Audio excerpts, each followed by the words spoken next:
Hi guys, so I know it's been a very long time since I've done one of these and things have been super busy and they just keep getting busy. But I recently had a birthday and I got a bunch of stuff. Well, a little bit of stuff, but still a lot of stuff.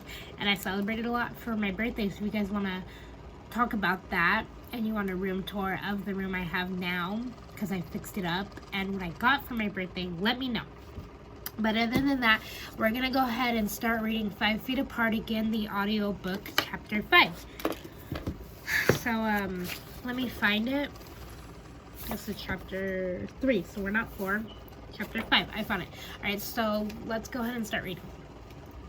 Chapter 5 is Stella. I slam open the door to the stairwell, buttoning my jacket as I book it up the steps to the roof. My heart is pounding so loud in my ears I can barely hear my footsteps underneath me as I run up the steps. He has to be crazy. I keep picturing him standing there at the edge of the roof, about to plummet 7 stories to his death, fear painted onto every feature of his face. Nothing like his previous confident smirk. Wheezing, I make it past the 5th floor, stopping just a moment to catch my breath, my sweaty palms grabbing at the cold, cool metal railing. I peer up the stairwell to the top floor, my head spinning, my sore throat burning. I didn't even have time to grab my portable oxygen. Just 2 more stories, 2 more. I force myself to keep climbing, my feet moving on command. Right, left, right, left, right, left.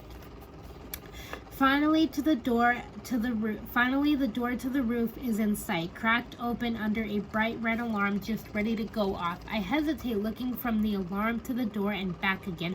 But why didn't it go off when Will opened it? Is it broken? Then I see it, a folded dollar bill holding down the switch, stopping the alarm from blaring and letting everyone in the hospital know some crazy guy with cystic fibrosis and self-destructive tendency is hanging out on the roof.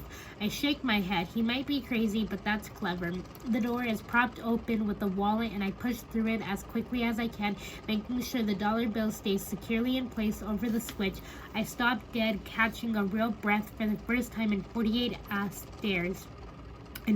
stairs. Looking across the roof, I'm relieved to see he's moved a safe distance away from the edge and hasn't fallen to his death. He turns to look at me as I wheeze, a surprised expression on his face. I pull my red scarf closer as the cold air bites at my face and neck, looking down to see if his wallet is still wedged in the door jamb before storming over to him. Do you have a death wish? I shout, stopping a more than safe 8 feet away from him. He may have one, but I certainly don't. His cheeks and nose are red from the cold, and a thin layer of snow has collected on his wavy brown hair and the hood of his burgundy sweatshirt. When he looks like that, I can almost pretend he's not such an idiot. But then he starts talking again. He shrugs at me casually, motioning over the edge of the roof to the ground below. My lungs are toast, so I'm going to enjoy the view while I can.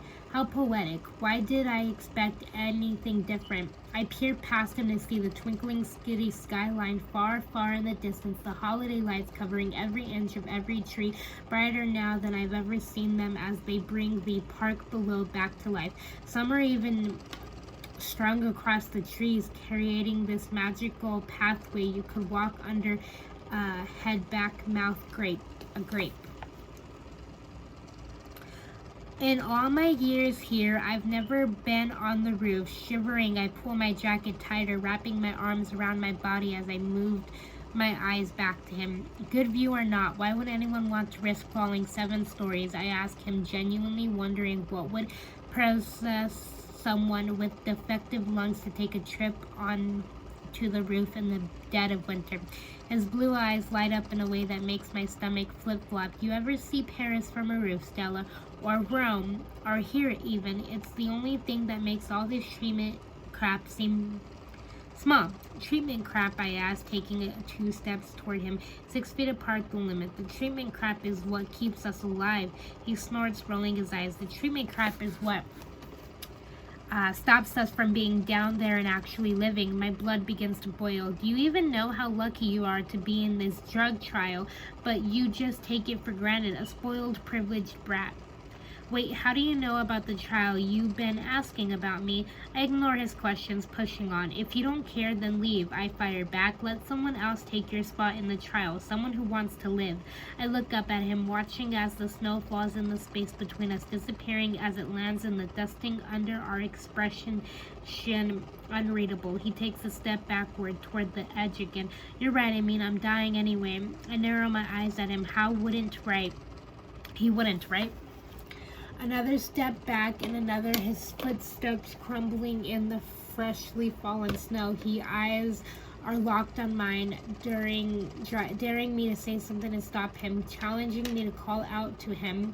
Closer, almost to the edge. I inhale sharply, the cold scraping at the inside of my lungs. He dangles one foot off the end, and the open air makes my throat tighten up. He can't. Will, no, stop, I shout, taking a step closer to him, my heart pounding in my ears. He stops, legs floating off the edge. One more step and he would have fallen. One more step and he would have. We stare at each other in silence, his blue eyes curious.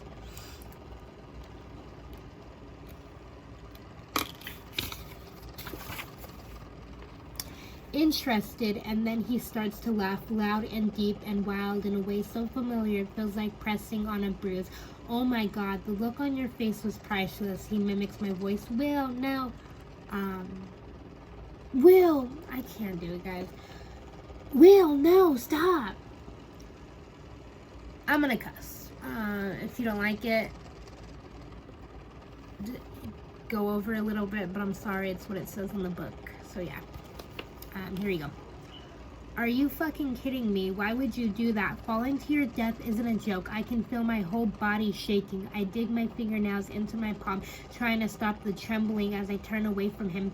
Oh, come on, Stella, he calls after me. I was only fooling around. I pull open the rooftop door and step over the wallet, waiting to put as much space as possible between us. Why did I even bother? Why did I climb 4 stories to see if he was okay? I start running down the first few steps, reaching up to realize I forgot to put on my face mask. I never forget my face mask. I slow down and then stop completely as an idea pops into my head. Climbing back up to the door, I slowly pull the dollar bill off the alarm switch, pocketing it as I fly back down to the 3rd floor of the hospital. Leaning against the brick wall, I catch my breath before pulling off my jacket and scarf, opening the door and strolling to my room as if I've just been off at the NICU somewhere in the distance. The roof alarm goes off as Will opens the door to get back inside, distant but blaring as it echoes down the stairwell, reverberating in the hallway.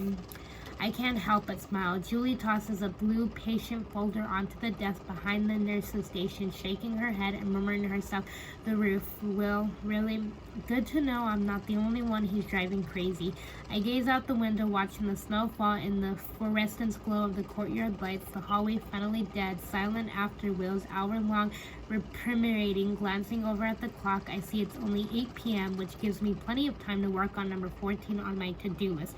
Prepare app for beta testing, and number 15, complete dosage table for diabetes before I go to bed tonight.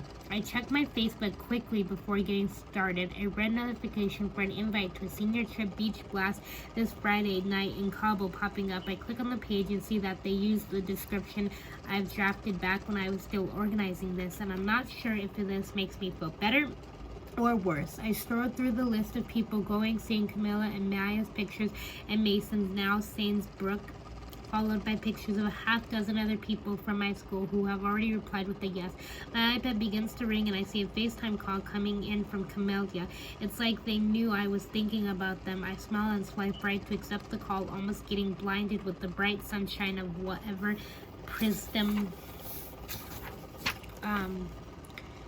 beach they're sitting on burst through the screen of my iPad. Okay, I'm officially jealous, I say as Camilla's sunburnt face comes into view. Maya longs to stick her face out over Camilla's shoulder, her curly hair bouncing into the frame. She's wearing the polka dot one piece I helped her pick out, but she clearly doesn't have time for plenaries.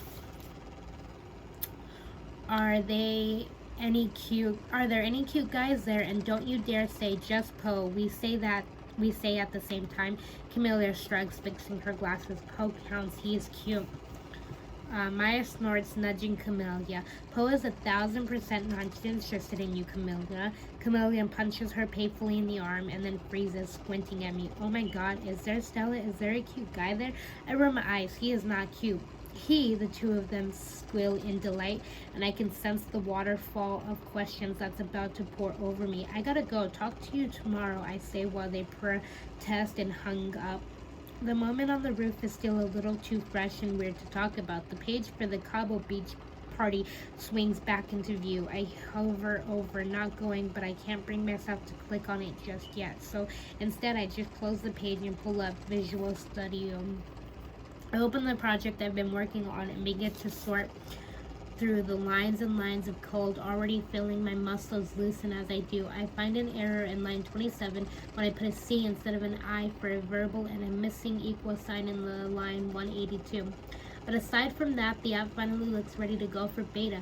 I almost can't believe it. I'll celebrate with a pudding cup later. I try to move on to complete the dosage table for a diabetes in my speed sheet of the most prevalent chronic conditions, sorting through varying ages and ways and medications. But I soon find myself staring at the blank colossus of my fingertips, tapping away at the edge of my laptop, instead my mind a million miles away. Focus. I reach over to grab my pocket notebook, crossing off number 14 and trying to get the feeling of calm that usually comes from finishing to-do list items. But it doesn't come. I freeze as my pencil hovers over number 15, looking from the blank columns and rows on my spreadsheet back down to complete dosage table for diabetes, unfinished. I chuck the notebook onto my bed, restless and unease, filling my stomach. Standing up, I walk over to the window, my hand pushing back the blinds. My eyes travel the roof to the spot where Will was standing earlier. I know he was his usual self when I get up there, but I didn't imagine the coughing and teethering or the fear. Mr. Death comes for us all, didn't want to die. Restless, I walk over to my med cart, hoping that moving on to before bed meds on my to-do list will help calm me down. My fingers tap away on the metal of the cart as I look at the sea of bottles, and then out the window again at the roof, and then back at the bottles. Is he even doing his treatments? Barb can probably force him to take most of his meds, but she can't be there for every single dose.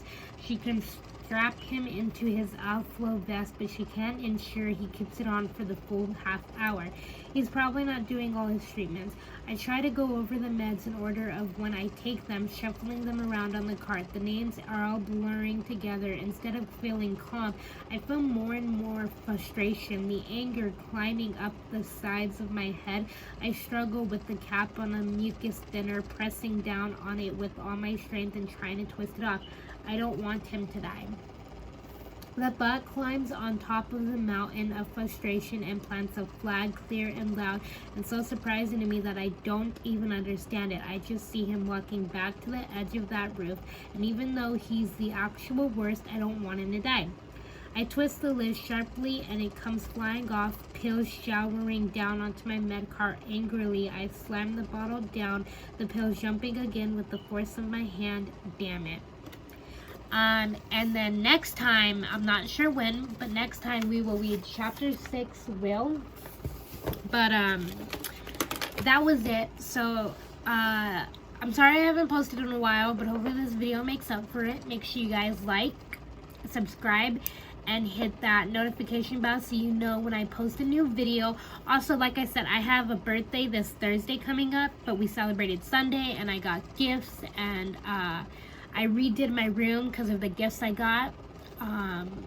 So if you guys want a room tour, let me know. But other than that, I will see you guys when I see you. And thank you guys for watching my videos. Thank you for liking. And make sure you comment so you can pick another audiobook that I read. Or make sure you comment so we can do a wrestling event, which is right there, all of my wrestling stuff. So let me know. But until then, I will see you guys next time. Bye.